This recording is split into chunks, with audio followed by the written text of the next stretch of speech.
तुम्ही पाहत आहात MCN न्यूज मराठी। बुलढाणा जिल्ह्यातील संग्रामपूर स्वस्त धान्य दुकानदार संघटनेकडून स्थानिक तहसीलदारांना निवेदन देण्यात आले आहे।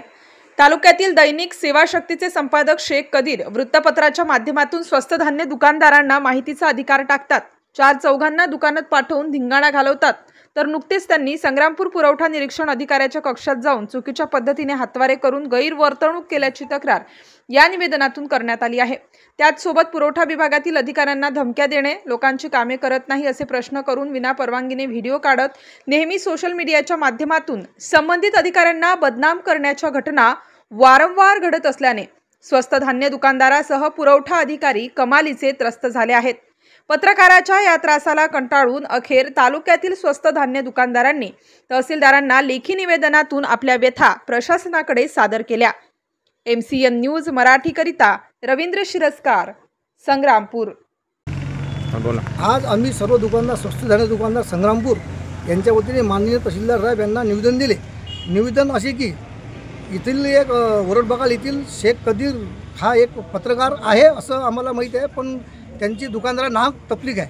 वेळोवेळी पैशाची मागणी करणे, दुकानदाराला वेटीत धरणे, जर पैसे नाही दिले तर माहितीचा अधिकार टाकणे, हे असे यांचे रोजचे काम आहे।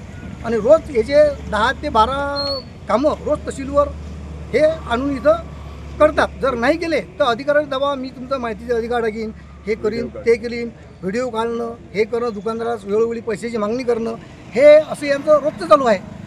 आता 2 दिवस झाले त्यांनी आमच्या पुरवठा निरीक्षक कोमर रोडे मॅडम यांचा एक व्हिडिओ व्हायरल केला, बातमी लावली।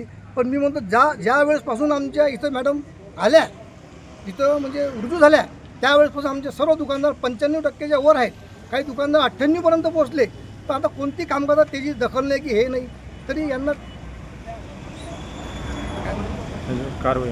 यांना अशी याच्यावर कारवाई करावी अशी आमच्या स्वस्त धान्य दुकान संघटनेची मागणी आहे। कदीर यांनी पण कारवाईसाठी मागणी केली आहे आपल्या जिल्हा पुरवठा अधिकाऱ्यांकडे, ते त्यामध्ये काय सत्यता आहे? आमच्या पुरवठा निरीक्षक यांच्यावर कारवाई करायची मागणी केली।